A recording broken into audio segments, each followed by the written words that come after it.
God. You alone deserve all the worship, Jesus. Hallelujah. Tinataas ka namin, Panginoon. Hallelujah, hallelujah, hallelujah, hallelujah. Come on. Thank you, Jesus.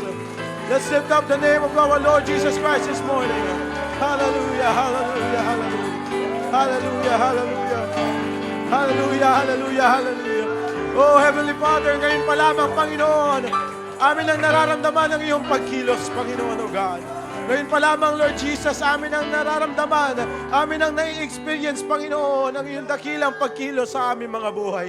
Lord Jesus, as we study your word, Lord, hallelujah, speak to us, your children, Panginoon. Buksan niyo po ang aming puso at isipan, Lord God. Hallelujah. At nawa, Panginoon, patuloy po na kumilos ng buong laya, Lord Jesus, ang inyong mga salita, ang iyong Espiritu, Panginoon, sa aming mga buhay sa umagang ito. Lord Jesus, and teach us how to accept your word, Panginoon. Hallelujah. At turuan niyo po kami, Panginoon, kung paano intindihin, Lord Jesus, ang inyong mga salita. Lord, use me, Lord Jesus, as a vessel and as an instrument, Panginoon, of your word. Hallelujah. We cannot do anything without you, Panginoon. Kaya po kami lumalapit sa inyo, humingi ng gabay. Hallelujah. At pag-iingat, Lord Jesus. Nawa, Panginoon, na aming pong gagawin na pag-aaral, Panginoon, ay patuloy po na magbigay ng kagalakan, papuri sa inyong dakila at makapangyarihang pangalan. Lahat ng ito, Panginoon, namin pong tinataas sa inyong dakila at makapangyarihang pangalan. In Jesus' name we pray. Amen. Thank you, Jesus. Thank you, Jesus. Thank you, Jesus. Hallelujah. Praise God. Bago po tayo makaupo, mga kapatid, ngitian at kamayan po natin, batiin po natin ang ating mga katabi. Hallelujah. Thank you, Jesus, na merong pagbating Kristiyano. Amen. Praise God. Merong ngiti sa ating mga muka. Amen. Thank you, Jesus. Glory to God. At maaari na po tayo makaupo, mga kapatid. Thank you, Lord. Hallelujah. It's so good to be in the presence of our Lord Jesus Christ. Amen. Hallelujah. Thank you, Jesus, sa lahat po ng ating pinagdaanan sa nakaraang linggo. Hallelujah. We're so glad to be in the presence of our Lord God. And to be in the company of, good morning, in the company of our brethren. Maaari na po tayo makaupo, mga kapatid. Amen. Praise God. So, maybe nagtataka po tayo. Hallelujah. Praise God. Parang iba yung nakatayo, parang hindi yung usual yung nakatayo sa harap, no? Amen. Hindi si Brother Billy. Amen. Praise God. Hindi si Tatay Ray. Amen. Praise God. Hallelujah. Praise God. Thank you, Jesus. When our dear pastor asked me to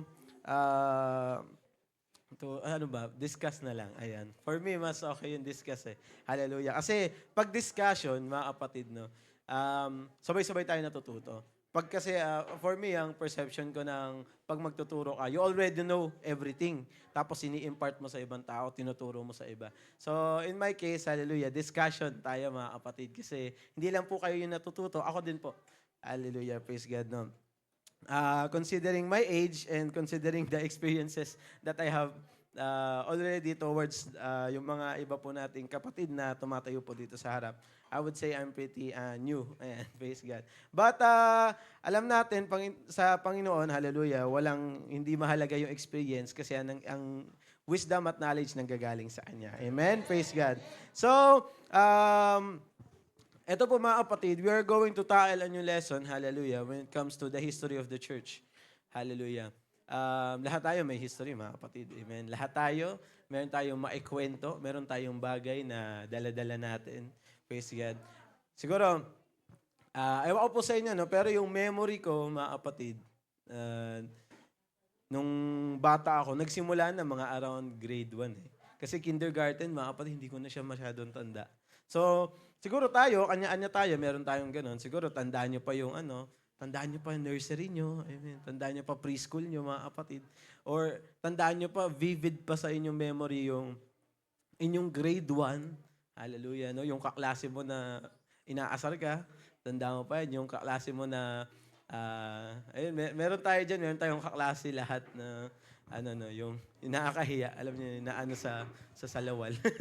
Yun yung tatandaan natin, di ba? Amen, praise God. Pero yung mga bagay na yun, kahit sabihin natin, kwento lang naman yan eh. It is a part of our identity. History natin yun, mga kapatid. Personal. Kanya-kanya tayo. Meron tayong mga history personal, mga kapatid, no?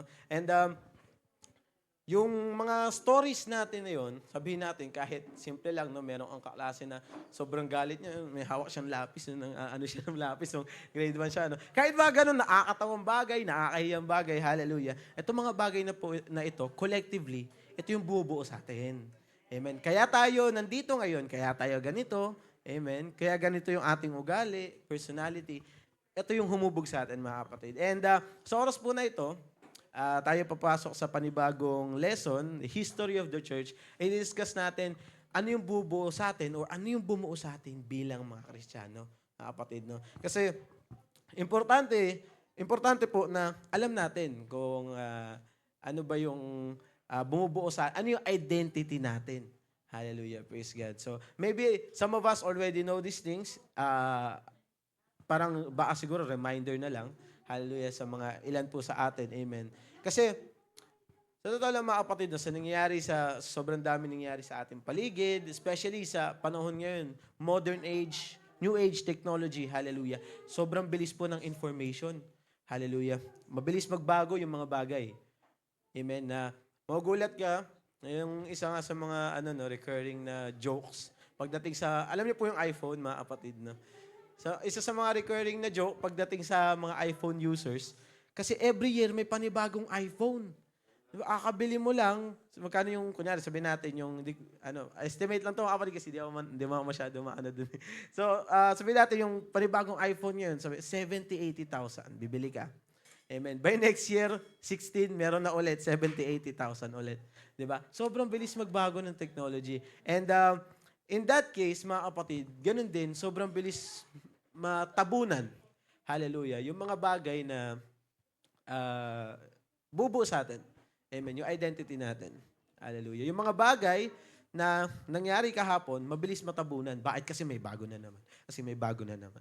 Hallelujah. At ito yung importansya, mga kapatid, hallelujah, ng pag-alam sa ating mga history. Amen. The church, I believe, is also evolving. Evolving in a way that we're not changing o hindi natin binabago, mga kapatid, yung ating yung nakasulat dito sa ating saligang batas, sa Biblia, mga kapatid. Hindi natin binabago yan. However, I do believe that the church is evolving. In what means? Hallelujah. Bro, in what means? Sa anong paraan nagbabago ang church? Hallelujah. A decade ago, we don't have live streams. Diba? A decade ago, isang dekada before, 2024? So 2014, wala tayong mga live stream sa mga churches. Amen. Sa mga, siguro sa mga big events, yes, meron. Hallelujah. Pero para magkaroon ka ng live stream dati, kailangan meron kang pera. Amen. And sa panahon natin yun, although our church is not that big, pero kaya na nating magkaroon ng live stream sa Facebook, sa mga social media platforms. So, one of those ways is, nag-e-evolve yung church. Hallelujah. Kaya from time to time, mga kapatid, maganda na babalikan natin, ano ba yung bumuo sa atin? Ano ba yung pagiging Kristiyano? Saan ba ito nagsimula? Amen? The story of the church is a story of revival. Hallelujah. I think I discussed this, no? Nasabi ko po ito kahapon, yung aking po exhortation sa prayer and fasting, mga kapatid. No? Sayang, di po kayo nakapunta. But sa susunod, hallelujah, praise God, I encourage you po na if you have the time, pag last Saturday of the month, attend po tayo. Amen, praise God. So, going back, yung exhortation ko po kahapon revolves around Acts chapter 1. Hallelujah. Na, kasi di ba, Acts yung sunod after ng Gospels, so Matthew, Mark, Luke, John, tapos Acts na, mga kapatid. Yung Gospels, it discuss the story of Jesus Christ. Amen? Yung kanyang pagkabuhay, yung siya ay nilalang dito sa mundo, kanyang pagkabuhay, kanyang pagkamatay, at yung kanyang pagkabangon muli. Amen. His resurrection. Yun yung storya nung 4 na libro Matthew, Mark, Luke, John. Alam po natin yan. It's the Gospels. It's a story of Jesus Christ retold o inulit, kwinento ng iba-ibang writer. Amen. At isa sa magandang observation na makikita natin, mga kapatid, hallelujah. Kasi the first chapter, after the resurrection, after the Gospels, ay nangyari, nagkaroon ng revival. Nagkaroon ng prayer, mga kapatid. Hallelujah. Makita natin sa Acts 1:14, Hallelujah. I shared this also yesterday. Sabi dyan, no, this all continued with one accord in prayer and supplication. Amen. In prayer and supplication. Hallelujah. So unang chapter pa lang, after the events of the gospel, after, hallelujah, na wala na si Jesus sa kanilang, physically, hindi na nila kasama si Jesus eh. Di ba? Kasi, syempre, hindi naman tayo si Jesus na mamamatay, tapos babangon ulit, tapos lilipad sa heavens. Wala tayong ganong ability. Amen. Praise God. And sa kanila, amen, our Lord Jesus Christ is alive today. Pero kapag nangyari sa atin, talagang see you in the, in the rapture. And, pero sa case nila, hallelujah, mga kapatid, before Jesus went, may mga inutos si Jesus sa kanila. Amen? May mga sinabi siya na, okay, you preach the gospel, you preach my word unto all the people. Ituro nyo, dalhin nyo yung aking mga salita. Yan ang inutos sa kanila ng Panginoon. At after ng utos ng Panginoon, amen, syempre kahit alam nila yung gagawin, parang nakapanibago, no? Yung kasama namin, yung rabbi namin, yung teacher namin, hallelujah, wala na siya, hindi na namin siya kasama. So hindi na namin alam step by step kung anong gagawin. Amen. General command lang yung iniwan ng Panginoon. At what they did in the first chapter of Acts, hallelujah, praise God, is to pray, and afterwards, makita natin sa Acts 2, ayan, the day of Pentecost, hallelujah, revival agad. Amen, praise God.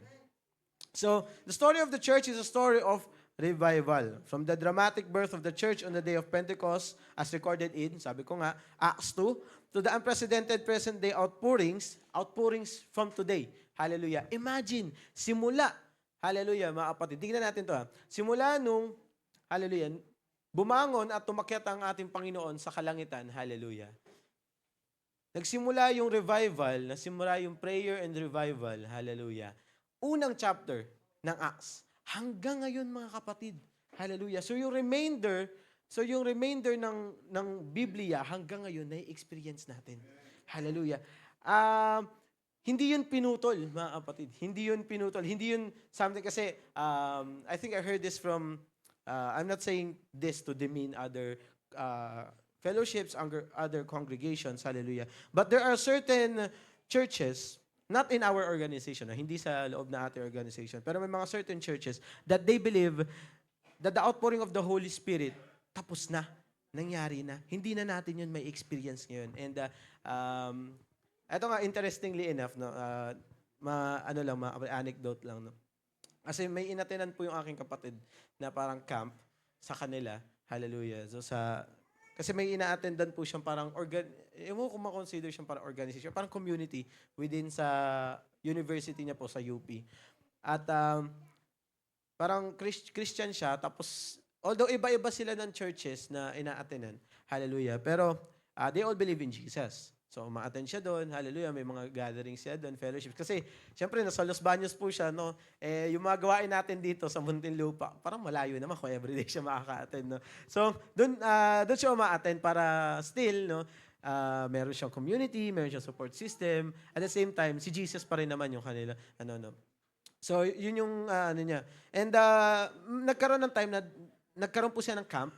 Hallelujah, praise God. And dun sa camp na inatenan nila, merong poster, na pinicturean niya po yun May poster na alagay, parang mga rules dun sa camp. At ang sinabi dun is, parang hindi la ini-encourage yung speaking in tongues. Amen. Yung Holy Spirit.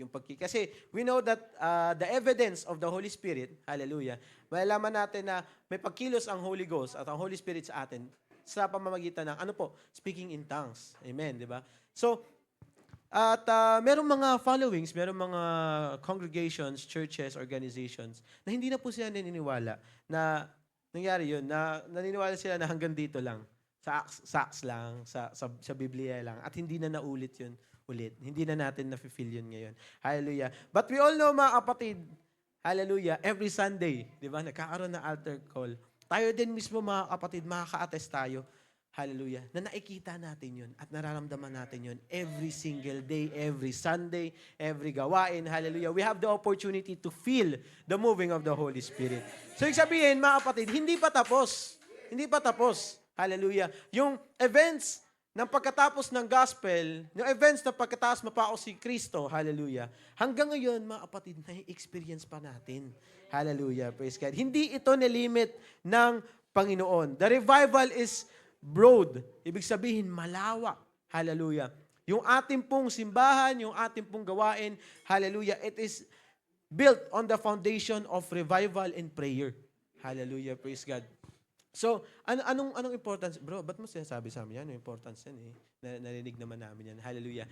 It is a reminder for us, mga kapatid, hallelujah, na kapag Kristiyano ka, at hindi ka na, hallelujah, nananalangin, at hindi mo na nafe-feel yung pagkilos ng Holy Spirit, you need to ask yourself, mga kapatid, hallelujah, ako pa rin ba ito? Can I still consider myself as a Christian? Kasi kung titingnan natin, mga kapatid, sa history of the church, amen, praise God, katulad na sinasabi natin kanina pa, hallelujah, they call themselves Christians, hallelujah, and the church, tayo, mga kapatid, we are built on the foundation of revival, hallelujah.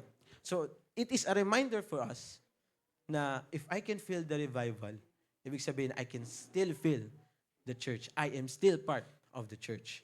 Hallelujah, praise God. So yung mga, introduction lang po yung mga kapatid. Praise God.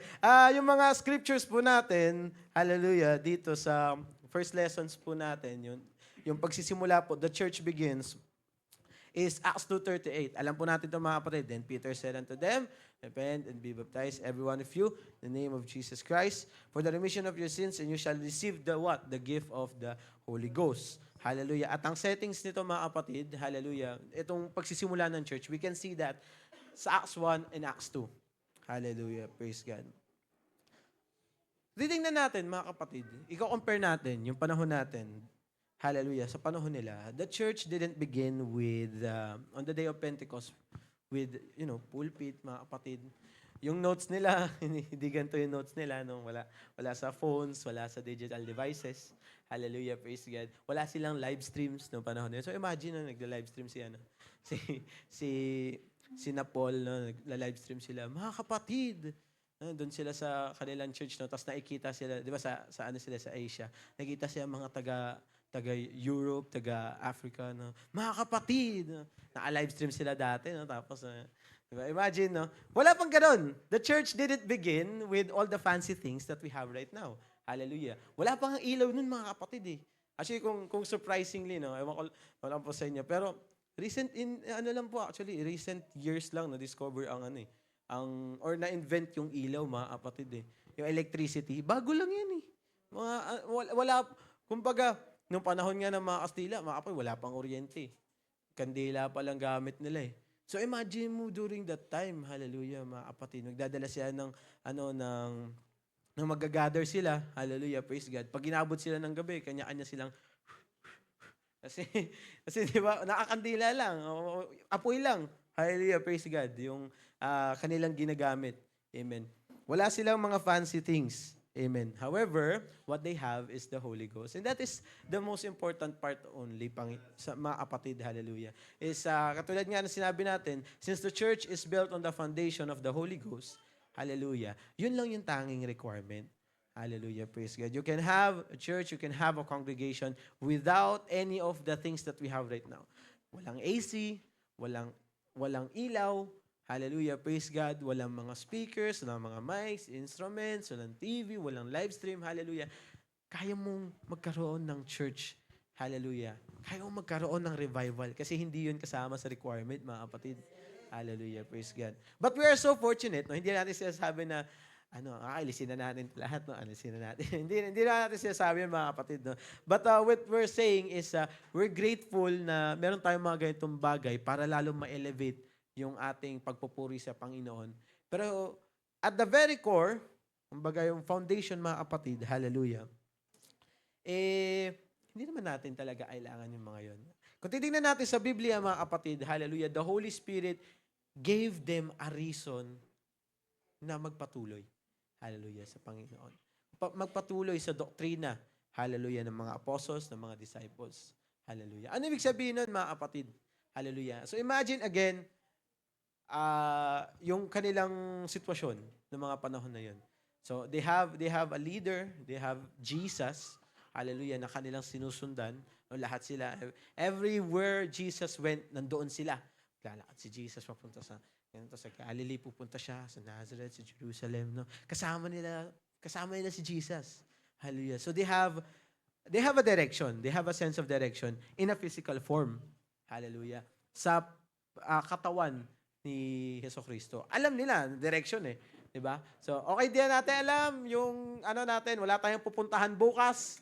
Asan si Jesus? Doon tayo susunod. Madali lang eh. Diba? Alam nila kung saan pupunta si Jesus eh. Yung usap-usap, uy, papunta daw si Jesus sa ganitong city. Papunta daw kasama niya yung 12. O sige, punta rin tayo doon. Meron direction, mga kapatid. Hallelujah. However, the question arises, nung napako si Jesus, namatay siya at nabuhay ulit. Amen. Praise God. At nag-ascend siya sa langit, tumaet siya sa langit. Ang tanong na mga kapatid, asan na yung physical form ng direction nila? Hallelujah. Wala na si Jesus eh. Diba? So, kung biglang nagkaroon ng shift sa kanilang buhay, sa kanilang sabihin natin, sa kanilang pagsasamba sa Panginoon, nagkaroon ng pagbabago. Mga kapatid, nasanay sila na alam nila yung step by step na gagawin, alam nila kung saan sila pupunta everyday. Hallelujah. Okay, susundan ko si Jesus. Yun na yun eh. Madali lang yun. Susundan ko si Jesus eh. Pero after nun, susundan ko si Jesus, saan ako pupunta? Anong next na gagawin ko? Hallelujah. Praise God. Diyan pumasok yung isa sa mga importance o yung value, hallelujah, ng Holy Spirit sa kanila. Bakit? Kasi kahit wala na si Jesus in the form of the Holy Spirit, hallelujah. Physically, yes, hindi na nila kasama ang Panginoon.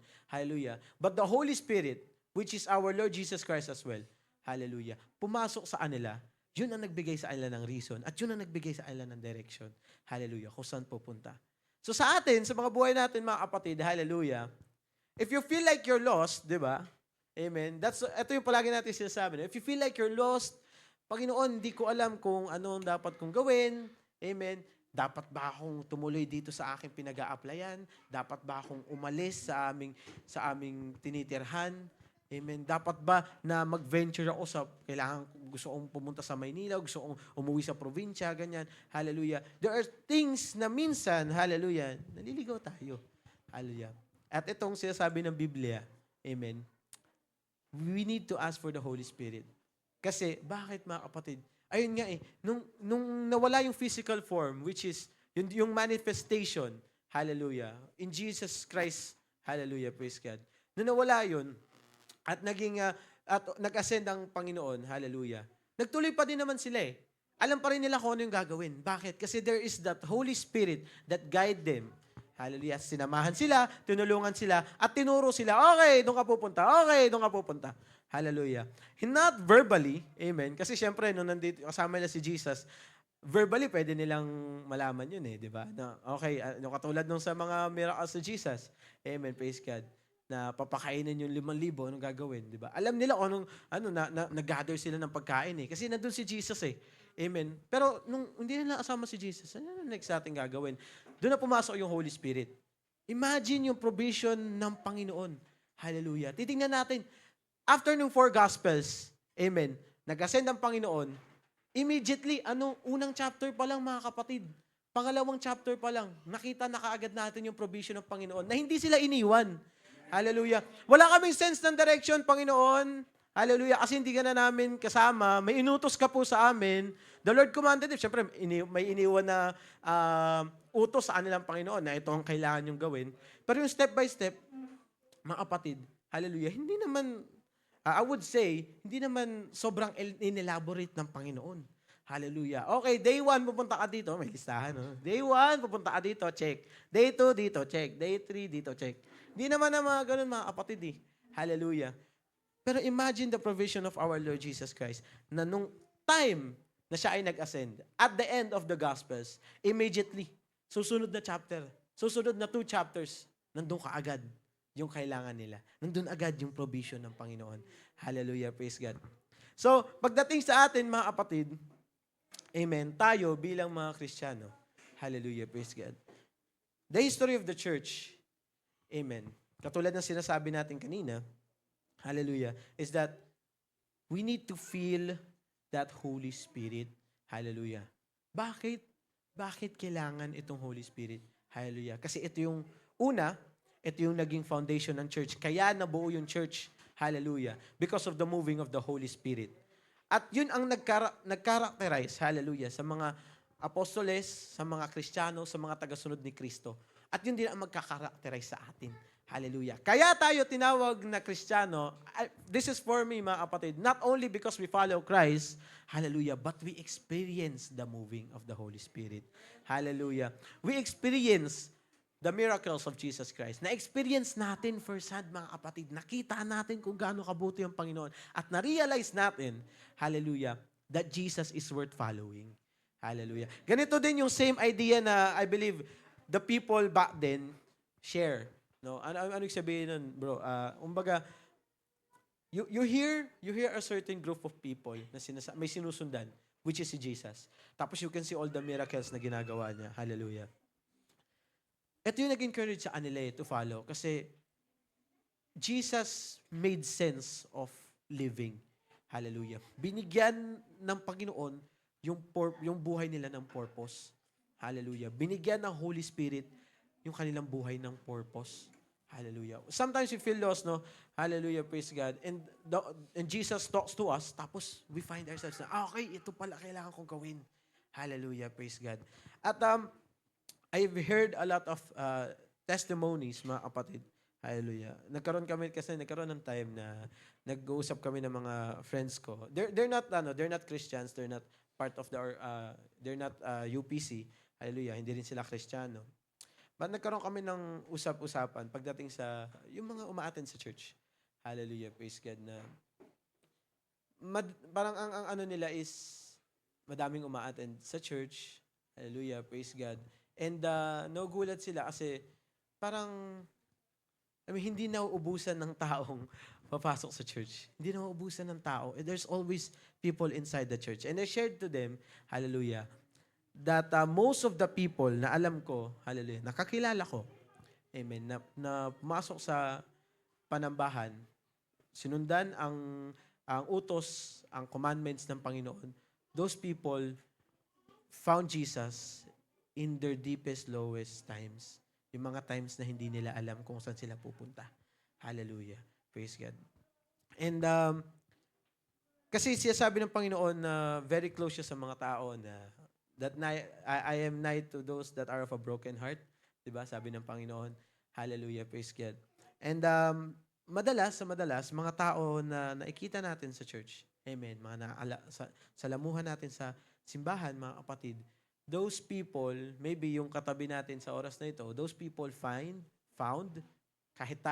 Jesus in our lowest times. Noong time na yun, mga kapatid, hallelujah. I'm not saying that they're, kasi, they're sad. Hallelujah. Praise God. Kumbaga, nawala yung leader nila eh. Amen. Praise God. Namatay yung leader nila, hindi nila alam kung anong gagawin. Diba? Tapos Jesus rose again, resurrected from the dead. Hallelujah. Praise God. So, they found Jesus again in their lowest times. Mga kapatid. No? Yung pagsunod nila sa Panginoon, biglang, diba, nasa peak eh. Diba? Tapos biglang nagbagsak kasi napako si Jesus. Tapos 3 days. Hallelujah. They're on that lowest time.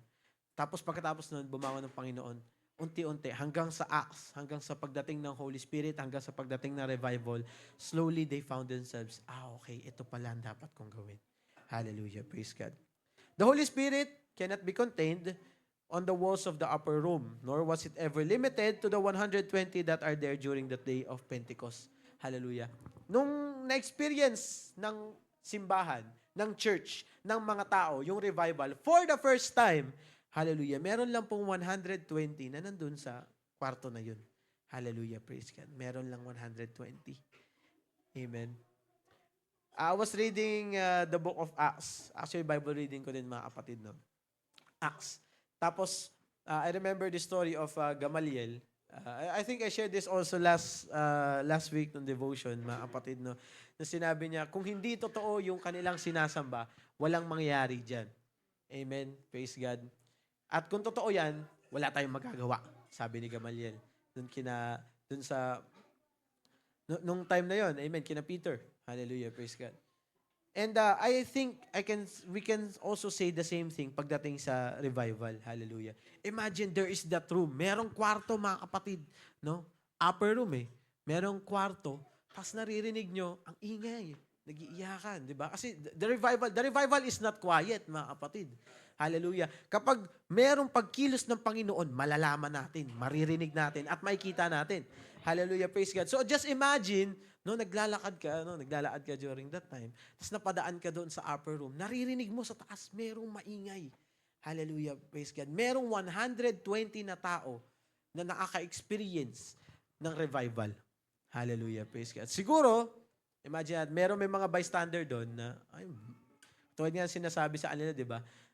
Yung makita natin, these are not drunk people. Hallelujah. Sasabihan silang lasing. Hallelujah, praise God. Kasi, imagine, 120 sila, lahat sila maingay. Lahat sila umiiyak. Lahat sila sumisigaw. Lahat sila nagpupuri. Kasi that is the essence of revival eh. Di ba? Maingay, mga kapatid. Hallelujah. Okay, just imagine, yung mindset siguro ng iba, ganun din. Kung hindi totoo yan, hindi matutuloy yan. Hanggang dyan lang yan, sila lang yan. Hallelujah. Na kung yung kanilang pinapaniwalaan o yung kanilang na-experience, delusion lang, hanggang dyan lang yan. Hindi yan lalawa. Pero makikita natin, mga kapatid, sa ating panahon ngayon, hallelujah, the church is bigger than ever.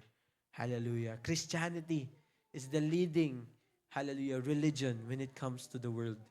Hallelujah. Praise God. Christianity, yung pinakamalaking religion, following sa buong mundo.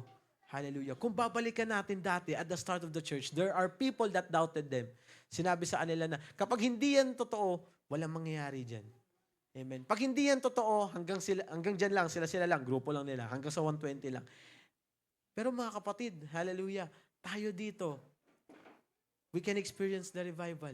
Hanggang ngayon, na-experience natin. Hindi naman tayo kasama ng 120 di ba? Hindi tayo kasama ng 120, mga kapatid. Na-experience natin. Just a few kilometers forward, meron na naman panibagong church. Na-experience na nila yung pagkilos ng Panginoon. Just few kilometers forward, meron na naman. Hallelujah. Praise God. Ibig sabihin, babalikan natin yung sinabi na Gamaliel. Hallelujah.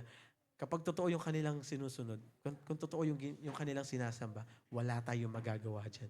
Hallelujah. Praise God. At evident, mga kapatid, ilang beses na pinigilan, hallelujah, ng mundo, ng mga tao, ang pagkilos ng banal na Espiritu Santo, ang Christianity, hallelujah. At alam natin, mga kapatid, sa Revelations, napipigilan pa rin naman yan, hallelujah. Meron pa rin pagpigil na magaganap, hallelujah. But again, praise God, kung totoo, hallelujah, yung ating pinapaniwalaan, walang makakapigil dyan. At alam natin, mga kapatid, sa ating pagpupuri, walang makakapigil. Amen. So, moving forward, mga kapatid, just give me a few minutes na lang po. Hallelujah. Praise God. Churches and places of worship are needed so that there is a place for people to gather. Hallelujah. Importante pa rin naman yung mga ganito, physical buildings, yung mga churches natin. Importante pa rin naman yan. Hallelujah. Kasi para meron tayong lugar para magsama-sama tayo, di ba? Mga kapatid. Pero, hindi po siya prerequisite. Ibig sabihin, hindi siya requirement sa pagkilos ng Panginoon. Hindi siya requirement sa revival. Excuse me. Hindi po siya requirement sa revival. Hallelujah. Ito, mga kapatid, I will share na lang din. This is a testimony of mine. Hallelujah. Kasi may question po dito, how or where did God move the greatest in your life? Sa akin, mga kapatid, hallelujah. Ito, na-share ko rin po ito kahapon sa prayer and fasting. Hallelujah. Praise God. Na yung mga greatest na pagkilos ng Panginoon po sa aking buhay, yung mga times na talagang narinig ko yung paikiusap ng Panginoon sa akin, yung talagang pagsasalita niya, yung mga times na yun, hallelujah, ay yung mga times na wala ako sa conference, wala ako sa youth camp, wala ako sa GenCon, wala ako sa malaking gawain. Hallelujah. Sabi to kahapon na yung mga times na talaga hanggang ngayon natatandaan ko na kumilos ang Panginoon, kinausap niya talaga ako personally. Hallelujah.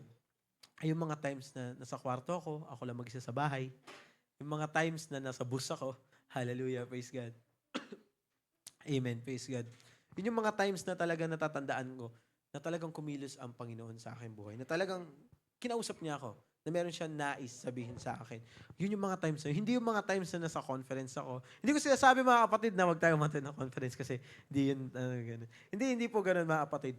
What I'm saying is, hindi po limited sa gawain yung pagkilos ng Panginoon. If you want clarity sa ating buhay sa oras na ito, Lord, hindi ko po alam bakit nangyayari yung mga ganitong bagay. Lord, hindi ko po alam kung saan ako pupunta next. Hallelujah. Ang susi dyan, mga kapatid, is to ask for the moving of the Holy Spirit. To ask for the revival. Hallelujah. The same way that people back then asked for the moving of the Holy Spirit. Nawalan sila ng sense of direction eh. Hallelujah. Nawala yung kanilang leader. Nawala yung kanilang teacher. Hallelujah. Praise God, no? Hindi nila alam ang gagawin. What they did was, hallelujah, they prayed. Una Acts 1, nanalangin sila. Prayer and supplication. Tapos Acts 2, ano nangyari? Nandun agad yung provision. Hallelujah. Kung titingnan natin mga kapatid, yung blueprint kung paano sundan yung Panginoon, nakasulat na agad Amen. Sa ating history. Kaya natin inaaral muli itong mga history na ito, mga kapatid. No? This is going to be for a few weeks. Hallelujah. Medyo, hindi naman po madami, pero there's several lessons in here. Hallelujah. Praise God. At ito yung dapat na mindset natin, mga kapatid, going forward sa ating pong mga lessons sa Sunday School, is that, ba't natin inaaral yung ating history? Why? Kasi, ito yung dito natin makikita yung blueprint. Hallelujah. Yung mga na-experience natin ngayon, mga kapatid, na-experience na nila dati. Diba? Nawala na sila ng sense of direction dati. Kahit dati pa lang. Hallelujah. Meron ng mga tao doon na nalungkot, na depressed. Hallelujah. Hindi nila alam o hindi nila makita yung sense of direction. Hindi nila alam kung ano yung next na gagawin.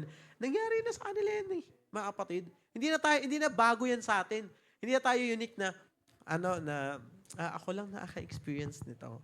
Na I'm unique kasi ako lang na-experience. Hindi mga kapatid, pag tingnan natin sa Bible, na-experience na rin nila yan Yung hindi nila alam kung anong next na gagawin, hindi nila alam kung anong nangyayari, hindi nila alam kung saan sila dapat lumapit. Hallelujah, praise God. At yung pag-aral natin, mga kapatid, ng history of our church, of the church of Jesus, hallelujah, kung paano nagsimula, hallelujah, dito natin makikita yung mga sagot, maybe, hallelujah, sa ating mga katanungan kung paano natin gagawin. Siguro yung, hindi ko po alam kung pero maybe some of us ito yung kailangan sa umaga na ito.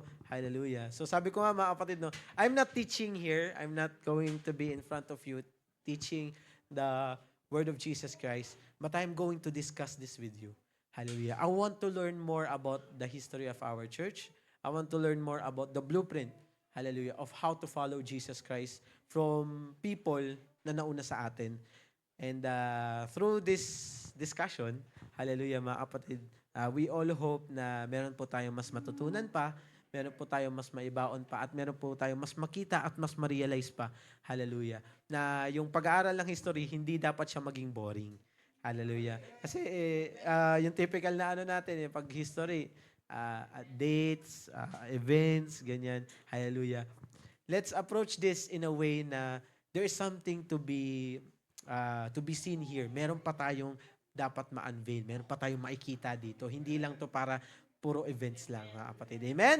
So again, tayo po tayong lahat. Hallelujah. Praise God. At bigyan po natin ng papurit pagsamba ang ating Panginoon in this morning. Thank you, Jesus. Thank you, Jesus. Thank you, Jesus. Hallelujah. Praise God. And before we get our offerings for the ministry of the Sunday School, tayo po ay manalangin, mga kapatid, sa pagtatapos din po ng ating Sunday School this morning. Hallelujah. Heavenly Father, thank you, Jesus, for being with us, Panginoon. Hallelujah. Maraming salamat po, Panginoon, Lord God, sa inyong mga salita na inyo pong inimpart sa inyong mga anak sa umagang ito. Maraming salamat, Lord Jesus, hallelujah, for letting us realize the importance of studying how the church began, of letting us realize, hallelujah, of how important it is, Lord Jesus, to study your history, to study how the church began, Panginoon. Lord Jesus, nawa ang iyong mga salita, Panginoon, patuloy po na mag-reflect sa aming mga buhay. Patuloy po na makita ng ibang tao, Lord God, sa aming mga buhay. At nawa, Lord Jesus, hallelujah, Simula po sa araw na ito, Panginoon, sa mga susunod po naming lessons, Lord God, ikaw po ang patuloy na manguna, patuloy na magturo sa bawat isa sa atin.